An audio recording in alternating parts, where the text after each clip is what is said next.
Welcome back to Munro Live, and today we have the opportunity to look at a 2026 Hyundai IONIQ 9. Now, mostly I'm going to focus on the interior features, but I want to talk a few things about the exterior as well. This is an $80,000 three-row vehicle, so of course I'm going to limit my criticisms to something that is at that price point. But there are a few things about the exterior styling that I do want to make mention of. When we really first started getting electric vehicles on the road, my criticism was that the designers seemed like they had to prove or show that these were electric vehicles by designing something that was completely radical, completely different. And the criticism that a lot of people had was that they were ugly. Then we merged into having vehicles that were designed more like a traditional vehicle, but yet were also electric. Now we have vehicles that are trying to merge. So we're trying to blend the styling, but where are we going to go with the future of styling?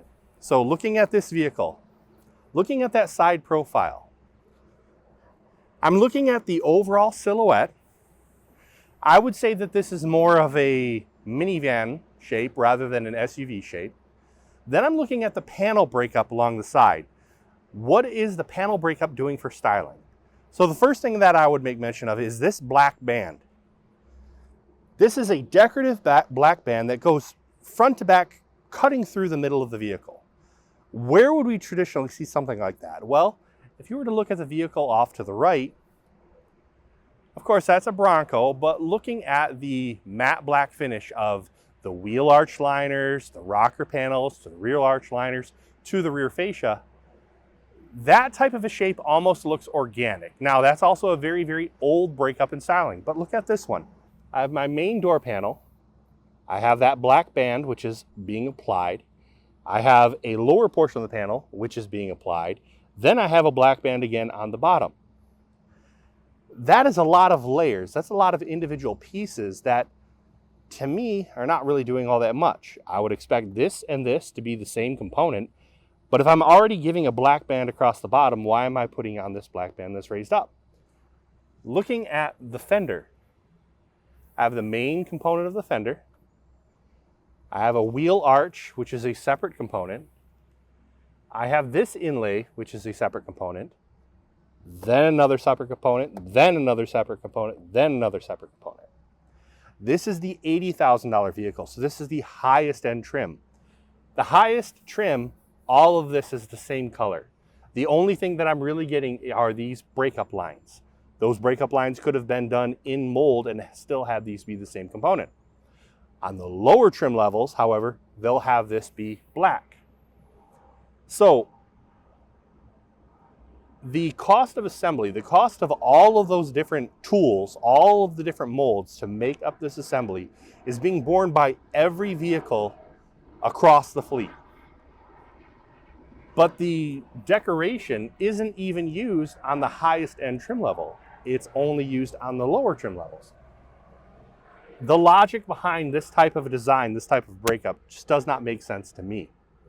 So I don't want it to seem mean or controversial, but I was talking to some other people. We were talking about the overall design, and someone had said, yeah, it looks like a vehicle designed by Tupperware. I think that's funny. Okay, a vehicle designed by Tupperware, but where does my criticism lie? We have the designers. In my past life, we used to say the people that wear pointy shoes, who are coming up with the concept, coming up with the theme. They're drawing something out. Then you're handing it over to the engineers who actually have to execute it. They have to design all of those components and make sure that all of those components fit together properly. I would like to praise the engineers who made all of these components because it fits together very nice. I think that the execution was good. The overall styling, I don't care too much about that. So again, we are looking at an $80,000 vehicle. So when I'm looking at these components, I'm looking at the quality of materials, the workmanship of putting it together, and then the types of features that are being provided to me as a customer for $80,000. Now, overall look of this vehicle, everything looks very clean. I'm appreciative of that. The individual styling, the individual components, I think that it just has a general look of being a very nice vehicle. Now, this can actually be kind of hard. remember, I am congratulating the engineers, the people who had to execute putting this together, the people who had to execute all of the different component designs. The hardest thing really when you are designing something like this, understanding what your design criteria are for a component, for the material of that component. So this upper gray piece is an actual wrapped part. There is a vinyl material on here. It has some cushion to it, but the lower gray is an injection molded plastic. I have different design requirements between those two components. Now, where you see the biggest issue is where you have two different components coming together that have two different types of materials with two different types of design requirements. That is where you generally see errors. You see fit and finish issues. They have hidden those very, very well across this construction. There's really only one point that I would like to make mention of. And if you sweep around and look at this very front edge, you see how the upper component has a more rounded radius on the corner, where the lower component, which is injection molded, is very, very sharp. They've been able to hide that feature in that return edge, but that type of condition, because of the different materials, exists across the part, but you don't see those. So I'm again going to congratulate the engineers. They did a very good job designing to the surface that the studio designed, the materials that the studio selected, but yet being able to have a fit and finish that works very, very well. So again, I really, really do want to congratulate those engineers. The overall look of the door, again, very, very clean. Look at the trim plate. The trim plate is an injection molding with my buttons coming through. It's matching the soft wrap of the armrest. This is not a piano black feature. That is a common part that's being used on every vehicle within the lineup. It actually has trim that matches this vehicle's interior. I like that. It's clean. It looks very nice. However, there's a cost hit to this. That cannot be a common component. I have to make that different for every trim color.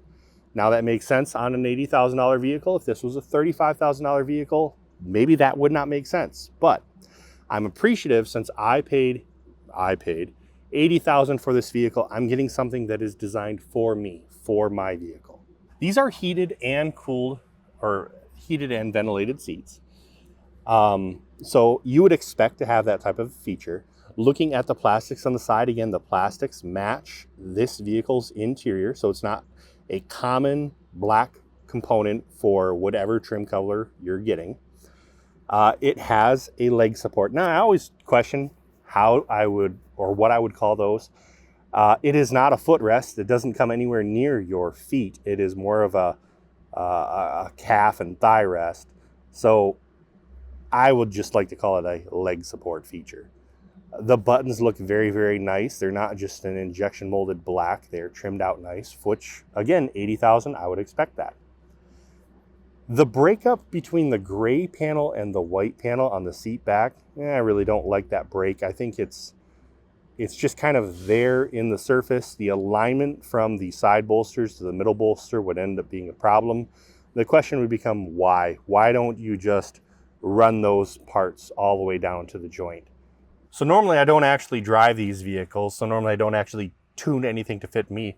However, this headrest, because of how far forward the lower edge protrudes, it was just jamming into my back trying to sit here without adjusting anything. So I had to throw it up to somewhat get to the back of my head, but I'm still feeling it on my shoulder, so I don't really care for that. Now, the overall look of the instrument panel, I will go back to saying that it is clean. And all of the components fit together very, very nice. However, I have a soft touch panel for the top of the IP. Okay, that is nice. It's very clean. I like having soft touch. You always have the debate. Do I want soft touch there that I'm never touching unless I'm in an accident and my head hits it?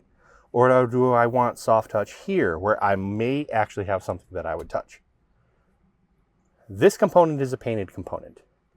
This component looks like a satin chrome, but I'm pretty sure that is actually paint too. The joint line between that is very, very clean. And not only is it clean across this straight edge, look at it going up along that curve. The fit and finish I'm very impressed with this vehicle. But a painted plastic part attached to a painted plastic part with a film on a plastic part, does that say $80,000? For me, I look at materials. I like the materials. I like the challenge of working with those materials. If this vehicle wants to be an $80,000 vehicle, I don't see the materials there, so I am seeing more of the features. So the feature content is probably key. Also, this being a 3-row vehicle, the utility is key. So I don't think the interior material quality matches to 80,000. I think it's the other things that are putting us to that point. Now, this may actually be a common feature. However, I have 3 stalks. I have my lights here. I have windshield wipers there. That is my turn signals. And then I have my shifter here, and my start and stop button is on the shifter. Now it's kind of buried up on that shifter, so the wheel is in the way. I can hit it with my thumb. I think that this 3-stalk system, I don't like it at all. I don't think this should be here. I don't think that it's needed for here. So about the center console. Now I have a criticism with almost every Hyundai Kia center console that we have torn down. The mechanism and the structures within these consoles, to me, are way overdone. They're overpriced, they're overbuilt. Some of them we've torn them apart and had 130 screws in order to put it all together. The mechanism components, I did not care for them myself. Now, this console is an adjustable console. So, okay, I have a mechanism in the bottom to support that. But look at the upper portion to the lower portion. See how I have a return curve? Well, that means that I have 2 different die draws. This upper band has a die draw of that direction. This lower band has a die draw of that direction, going to another component. So I have to have multiple die draws, multiple fasteners, this attaching to this attaching to this, some sort of structure between them. To me, there's just more going on here. Now, it looks nice. Maybe that floating peninsula for the styling is important to someone. The cost for that style, personally, I don't think it's worth it. Now, the center armrest, push button, armrest folds up. For the rear occupant, the armrest will fold up in the other direction. Now, if I'm the driver, I don't know if I really want the person behind me flipping up that armrest while I'm trying to drive, wherever my arm is. But maybe it's easier to tell the kids in the back seat, hey, get it yourself. I'm not getting in there while I'm driving. So there could be a benefit there. So I have the bin. Here is the storage tray. Pulling out the storage tray, there is another lower bin.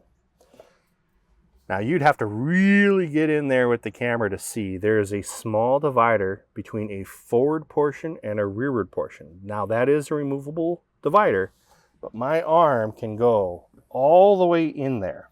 So there is truly hidden storage. So there is truly hidden storage. And the problem with hidden storage, I don't want to say that's a security problem. I say that if I'm driving this vehicle and I'm trying to reach in there and find something that is in that spot, that's not safe. You really wouldn't want to do that. But am I arguing for the safety of the vehicle and the safety of the driver? Or am I arguing for the fact that this vehicle gives you a lot of storage? And which one is more beneficial? Especially for a vehicle that's basically a minivan. So that storage bin that the driver has very, very limited access to in the bottom is still accessible from the rear. But remember, there are 2 areas. There is a wall here and a hidden compartment much farther forward. So that hidden compartment, though it exists, it does not really have good accessibility from any position in the vehicle. So the seat for the rear occupant, honestly, this is more comfortable on my shoulders and on my head than the front seat was. So I am comfortable in the second row seat. Now, this being a 3-row vehicle and this being more of a minivan, more of a storage vehicle, these seats are designed differently than the front row seats. Now, the first thing that you would really notice is the fact that this cushion sits up so much higher than the cushion from the front row. Also, since this needs to fold forward to provide basically a load floor, a big flat area, the hinge point on the side is much higher up the seat back. That makes this style of seating have a much more expensive seat structure than the front seat structure. Also, since the front seat structure may be a common seat structure used across many vehicles for this automaker, this rear seat structure is unique to a 3-row vehicle that has to create a load floor, which means that you're not getting efficiencies in this type of a structure. There's going to be a high cost regardless. So that's something that you just have to live with. Now, I like the fact that this seat, for an $80,000 vehicle, we have heated and ventilated seats for the second row occupant. We have our AC controls here. I'm grateful for that. Now, it does seem kind of funny, the fact that we're providing all of this on the center console, but yet my charge ports are on the sides of the seat back, not on the console itself. Now, that could be because this, again, is a common seat structure. Maybe this seat with this type of a back panel exists on other Hyundai vehicles, whereas this console would not. So by providing this component here, that just goes with the seat no matter where the seat is going. I may not always have this type of a console. I can understand that. There are always reasons. However, when you see something that looks this nice, you would kind of expect to see my charge ports there. Okay, so there's a third row seat. How are we getting back there? Is the third row seat basically the tiny little seat that you're throwing the really, really small kids? All right, I have electronic controls to move the second row seat forward, fold down, to give me access to the third row. This third row seat is actually larger than some of the other third rows that we've looked at. Now, this is the Hyundai IONIQ 9. We tore down the Kia EV9.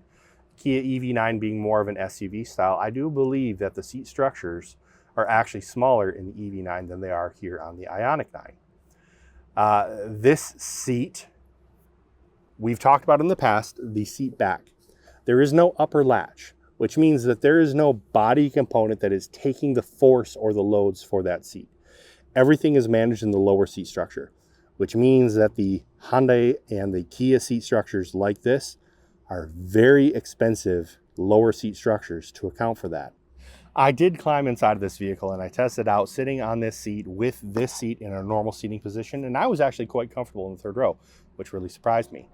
Now, we talked about that seat back. That seat back does not have an upper latch, so all of the loads are being borne by this lower seat structure. But check this out.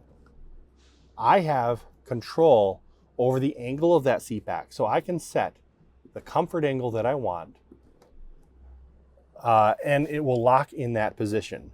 So if I want to try and go back all the way to the most recline, if I find that comfortable, I like having a multiple position. Normally we have that multiple position just by a latch that allows you to stop in multiple different areas.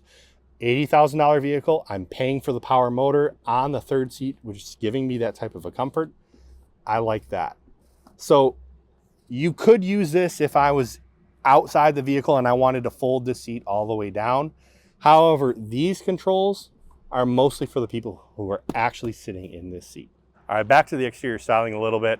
All of these little squares, all these little cubes, you'll notice that they actually stick out even though they are buried behind a plastic cover. So there's actually a three-dimensional shape. We've seen that on most all of the Hyundai IONIQs that we have reviewed. The one that we saw that had all of those shapes and had like the purple, blue, and the red look to them, I said kind of looked like a hipster's apartment in the late 1980s. So I still laugh at that style. It might be attractive to some. Now, I would expect, just because what you normally see for any vehicle, there's some sort of a hidden latch, and I see a pocket here, there's a pocket here, but no, I cannot open the rear tailgate there. Those are just lights. This is the button for the rear tailgate. Can I criticize that? Well, no, they're still providing me the feature. However, if I just rented this vehicle, I'm at the airport, I'm getting into it, and I'm trying to figure out how to open that up to put my luggage in there.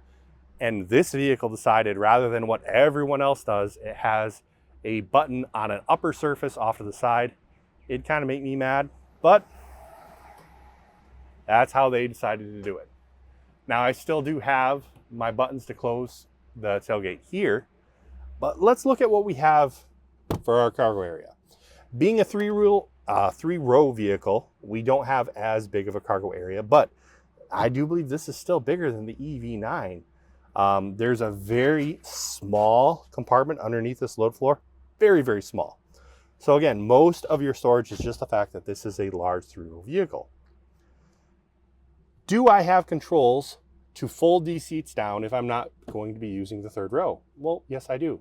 Right here, not only do I have controls to fold down the third row seat, which unfortunately is very slow. If these were just spring-loaded, not motor controlled, that would function much faster, but this is a slower motor. You actually have to tune the motors and the motor gearing, because let's say there was a kid climbing around in the back and they stuck their head up in the seat. You don't want to crush that kid's head.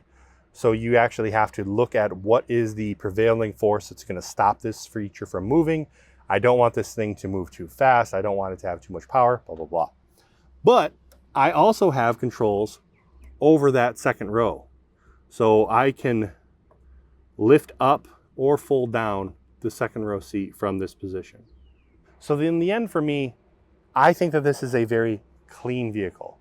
I think that the engineers executed it very well. The styling that they were asked to execute with the materials they were asked to use, I think that they did a very good job.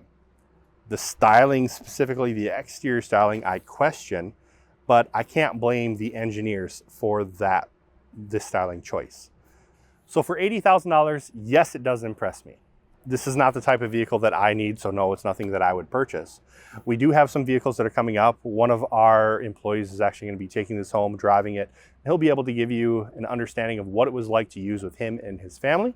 So stick around for that future video, and hope you have a good day.